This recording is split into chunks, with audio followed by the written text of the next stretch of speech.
Welcome back. Today I'm sharing how to make a red velvet cake from scratch. This recipe comes together in one bowl and is so easy to make.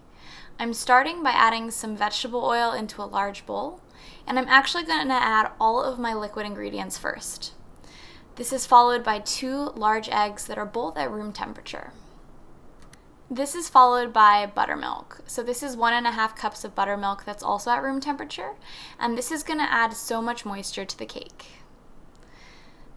Next, I'm adding in 1 tablespoon of white vinegar. So this might seem like a strange ingredient, but it helps activate the baking soda that we're going to add later. The final liquid is some vanilla extract. So once all of these wet ingredients were in my bowl, I used a whisk to mix them together. The mixture looks kind of creepy at first because of the oil and the other liquids, but it will come together after a little bit of mixing. Next, I whisked in 2 cups of granulated sugar, and I beat this in the bowl for about 30 seconds just to help that sugar dissolve and help all of the ingredients really come together. And then it was time to add in the cocoa powder. So this is 2 teaspoons of unsweetened cocoa powder, and this is a crucial ingredient in any red velvet cake recipe. Then I added in 1 teaspoon of baking soda, making sure I got all of that in the bowl, and then I whisked this together pretty vigorously because you don't want to have any clumps of cocoa powder left in your batter. At this point in the process, I like to add my gel food coloring. You can also use liquid food coloring if that's all that you have on hand, but I like to add it before I add the flour because you need to mix it a lot to get the batter evenly colored, and this can make you overmix your batter if you've already added your flour. So it's a really good idea to add it earlier in the stage like we are right now. Once the batter looked like it was uniformly colored red, I added in my all-purpose flour in 2 installments. If you live in a humid climate or you find that sometimes your flour and your powdered sugar clump, you may want to sift your flour before you add it at this point.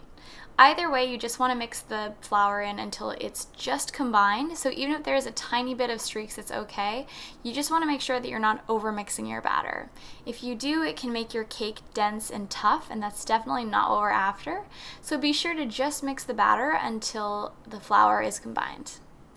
So once my batter was nice and smooth, as you can see, it's pretty thick as well, it was time to prepare our pans. So I'm going to grease and line 3 7-inch cake pans. I like to use these pre-cut parchment rounds. They make life so much easier. I order them on Amazon.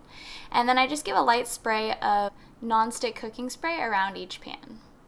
So next I'm going to eyeball my batter into my pans, trying to divide it evenly. And after this, I use a digital scale and I weigh each pan just to make sure that each one has exactly the same amount of batter in it. And that just helps ensure that each cake layer is going to rise and bake up to be the same height. The last step before popping these in the oven is just banging them against the counter to get out any potential air bubbles. While our cake layers baked, I worked on our cream cheese frosting. So I'm using 4 sticks of unsalted butter here and 1 block of cream cheese, which is 8 ounces. I'm going to cream these together. It's really important that all of those ingredients are at room temperature so that they can incorporate and be nice and smooth. Then I added some salt and vanilla extract and mixed this together before slowly incorporating a bunch of powdered sugar. I really love this recipe because even though it's a cream cheese frosting and you get that wonderful tangy taste when you eat it, it has great structure so you can pipe with it, it's easy to decorate cakes with, and I just love working with it when I'm in the kitchen. Once my frosting had come together, I gave it one more scrape around the sides of the bowl to make sure that all of that powdered sugar was incorporated, and then it was time to decorate our cake. So you can see, I'm going to give you a quick little view of how thick the frosting is. You can see it's not kind of gloopy like some cream cheese icings can be, and it actually holds its shape very well. So next it was time to build our cake. I spread some cream cheese frosting on our greaseproof cake board, and then I went to town spreading an even layer of cream cheese buttercream on top of each of our cake layers. So this cake is only going to be 3 layers high, so it's a little bit shorter than my normal layer cakes, but that just means it's easier to transport and much easier to fit in your fridge. So once I had stacked all my cake layers, I worked on adding a thin crumb coat around the cake just to lock in any of those loose crumbs. It's really important to do a crumb coat on this cake because the layers are such a bright shade of red. You don't want those showing up in your final layer of frosting.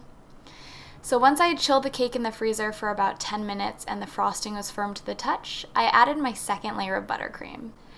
It may seem like I'm adding a lot of buttercream here, and I really am, partially because I love eating lots of buttercream with my cake, but it also makes it easier to get nice smooth sides on your cake.